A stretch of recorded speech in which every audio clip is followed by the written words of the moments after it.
Winston Churchill's ties to the Jewish people started long before he was born.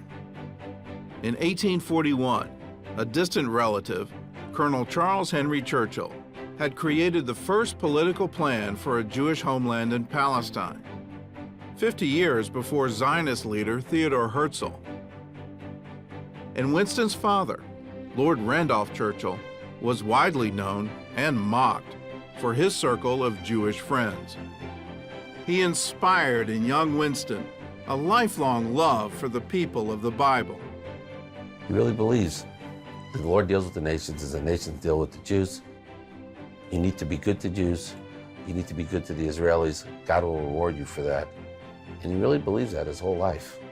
That is one of the animating, I'd say, principles for him. Among Randolph Churchill's closest friends were members of the Rothschild banking dynasty, as well as the prominent Jewish banker, Sir Ernest Cassell. When Lord Randolph died, it was his Jewish friends who looked after his son. The Rothschilds helped Winston get a job, while Cassell managed his finances for the rest of his life, free of charge.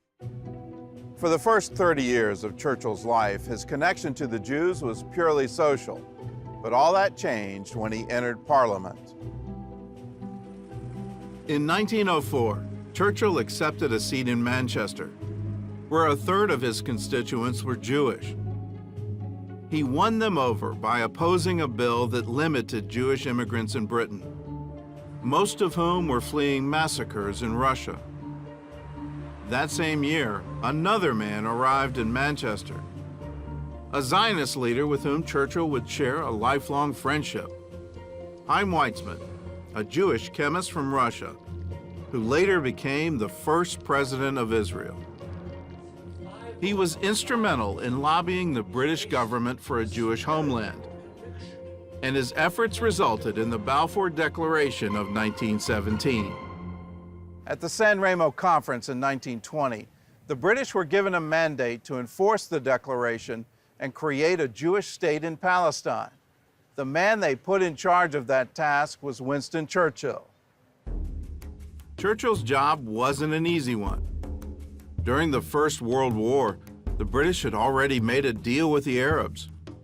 Help us defeat the Turks, and we'll give you sovereign rule in parts of Syria.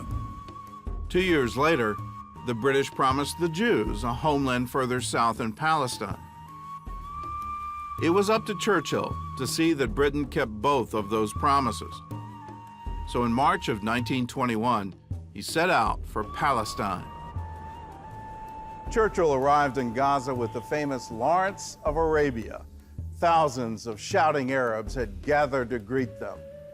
Churchill was impressed by their enthusiasm only because he didn't understand Arabic, and he had no idea they were shouting, "Down with the Jews," and "Cut their throats." Lawrence, on the other hand, did understand them, but he decided to keep that information to himself. Churchill went on to Jerusalem, where he met with Jewish and Arab leaders. One of his first visitors was Emir Abdullah, an Arabian sheikh with whom Churchill made a deal. If Abdullah promised not to interfere with the Zionists west of the Jordan, the land east of the Jordan would become an Arab kingdom, ruled by Abdullah. And in one afternoon, the Kingdom of Transjordan was born. Churchill's decision brought immediate controversy. Many Zionist leaders were angry that he had given away 3/4 of Palestine to the Arabs, while others saw him as a savior. Years later, James de Rothschild, a prominent British Jew, wrote Churchill that he laid the foundation of the Jewish state by separating Abdullah's kingdom from the rest of Palestine. Without this much opposed prophetic foresight, there would not have been an Israel today. Winston Churchill had just created an entire kingdom for the Arabs, and yet they still weren't happy. 2 days later, a group of Arab leaders came to British headquarters in Jerusalem and presented Winston Churchill with a 35-page memo full of demands. Among them, abolish the idea of a national home for the Jews, establish an Arab government over all of Palestine, end Jewish immigration, and reunite Palestine with her sister states, Syria and Egypt. Churchill's reply was a blunt no on all counts. It is manifestly right that the Jews should have a national home, he said. And where else could that be but in this land of Palestine, with which for more than 3,000 years they have been intimately and profoundly associated.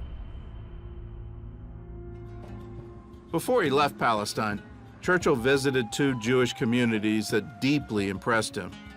One of them was Tel Aviv, a flourishing city barely 12 years old. The other was Rishon LeZion, one of the first Jewish settlements in Palestine, and the home of a thriving wine industry. They have vineyards, and Churchill liked to drink, and he thought the wine was pretty good. He thought the women were pretty, and he's blown away by what the Jews are doing in Palestine. Because where the Jews are, he sees green, he sees industry, he sees development, he sees literature, he sees civilization as he understands it. Where the Arabs are, he sees brown, barrenness, nothing, no advance. For the next decade, Churchill refused Arab demands to end Jewish immigration and allowed the Jews to purchase as much land in Palestine as they could afford. As Jewish development increased, so did the Arab riots. And at one point, Churchill even threatened to send a warship to the port of Jaffa to keep the peace. Not only was the Middle East in turmoil, there was also a storm brewing in the House of Lords.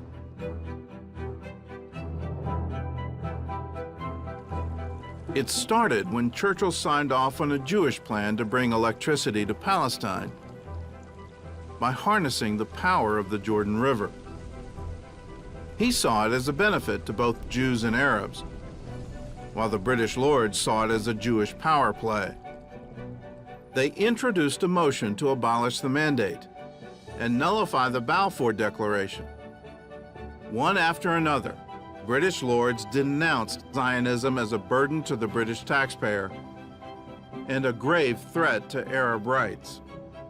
When the House of Lords counted the votes, the anti-Zionists won, 60 to 29. The state of Israel was in danger of being killed before it was even born, and it was up to Winston Churchill to reverse the vote in the House of Commons. To that end, he made a stirring speech answering critics of the Jewish hydroelectric plant. "I am told," he said, "that the Arabs would have done it themselves. Who is going to believe that? Left to themselves, the Arabs of Palestine would not in 1,000 years have taken effective steps towards the irrigation and electrification of Palestine. They would have been quite content to dwell in the wasted, sun-scorched plains, letting the waters of the Jordan continue to flow unbridled and unharnessed into the Dead Sea.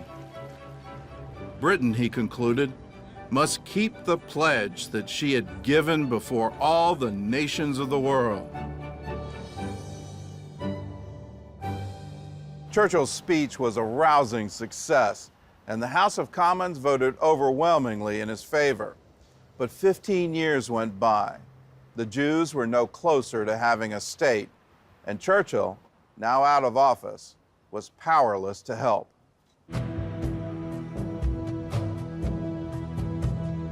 In 1937, the British Peel Commission recommended a partition of Palestine into two states, an Arab one and a Jewish one. Jewish leaders reluctantly accepted the idea because they felt it was better than nothing. Churchill, on the other hand, opposed it passionately, and he warned Chaim Weizmann that the British government couldn't be trusted. He urged the Jews to hang on until they got all of Western Palestine, from the Mediterranean to the Jordan River. Throughout the 1930s, Churchill's advice was largely ignored. He had been out of the cabinet for nearly a decade, and his beloved home at Chartwell had become a place of virtual exile. From Chartwell, he continued to issue warnings about Nazism, calls to build up the British Navy, and advice on Palestine. He spent the rest of his time writing, painting, and working on his house. Churchill later referred to the 30s as his wilderness years. He also sees himself identifying with the Zionists and the Jews in the 30s that he never saw before, because he sees that they're alone in the wilderness together. He was out of power. He had reached a very high point in 1929. He was Chancellor of the Exchequer in Britain, which is often the stepping stone to being prime minister. But he doesn't get there. Churchill becomes ostracized in his own party. He's alone in the wilderness. So are the Jews, so are the Zionists. The Zionists in Palestine were seen as a problem.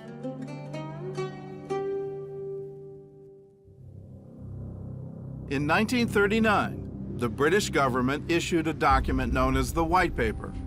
It put strict limits on Jewish immigration to Palestine, followed by a total ban 5 years later. Britain's Prime Minister Neville Chamberlain defended the paper, stressing the immense importance of having the Muslim world with us. If we must offend one side, let us offend the Jews rather than the Arabs. Translation: the British were on the brink of war with Germany, and they needed access to the Arab oil wells in Iraq. Churchill calls it another Munich. It's just the appeasement policy in the Middle East. They gave Sudetenland to Hitler in '38. That's the epitome of European appeasement. In the Middle East, the epitome of appeasement is in the '39 White Paper, which restricts Jewish immigration to Palestine, going against British commitments and basically saying there won't be a Jewish state. For both Churchill and the Jewish people, life was about to change dramatically. Less than 4 months later, the Germans marched on Poland, and once again the world was at war. After 10 years in the wilderness, Churchill was back in the cabinet as the First Lord of the Admiralty. A year later, Neville Chamberlain was forced to resign, and the king tapped Churchill to take over as prime minister. For the next 5 years, Churchill focused mainly on defeating the Nazis. But still, he kept a constant eye on the Jewish people. He's very emotional about what's happened to the Jews, actually. Attlee tells the story how Churchill comes up to him with tears coming down his cheeks, saying, "Look what they're doing to my Jews." He's very upset about what Hitler is doing. So while England is being endangered, he still is concerned about Zion. Now, his main concern during the war, though, is winning the war. No question about it. When the war ended in Europe, Chaim Weizmann urged Churchill to declare a Jewish state once and for all, and to allow thousands of Holocaust survivors into Palestine. Churchill's answer, for the first time in their history, was silence. Churchill really hides from Weizmann. Weizmann appeals to him, is begging him to come out. He wants Churchill to come out and champion the Zionists, and he doesn't do it. And it's so obvious why. He doesn't want to see Chaim Weizmann because he knows he can't resist him, and he doesn't want to see him, and he's ashamed of himself because he doesn't want to do anything for the Zionists right now, for political reasons, for personal reasons, and so he doesn't even meet him.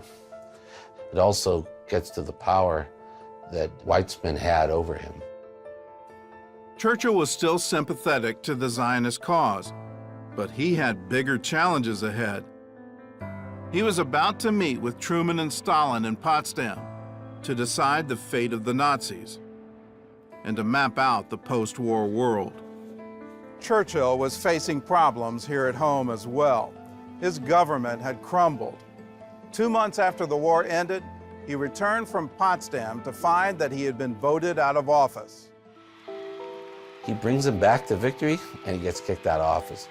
He's apoplectic. He can't believe it. His wife says to him, maybe it's a blessing in disguise. And he says, well, it's really pretty well disguised.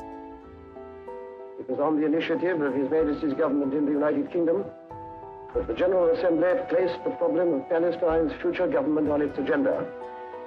In 1947, the British government announced that they were pulling out of Palestine. A year later, the British mandate ended. And on May 14, 1948, the State of Israel declared its independence. 9 months later, the British government still refused to recognize the Jewish state.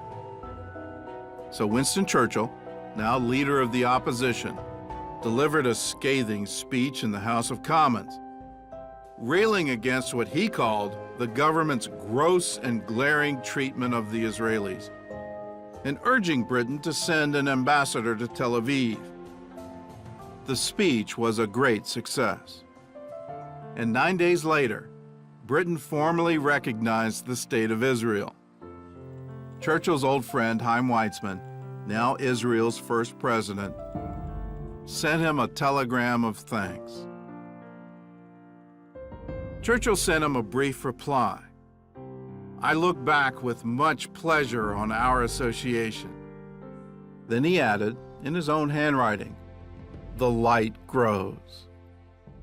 Churchill died at the age of 90. Both the Prime Minister and the President of Israel attended his funeral in London. And throughout Israel, people remembered the British bulldog who had been a friend to the Jewish people. They also recalled his first trip to Jerusalem in 1921.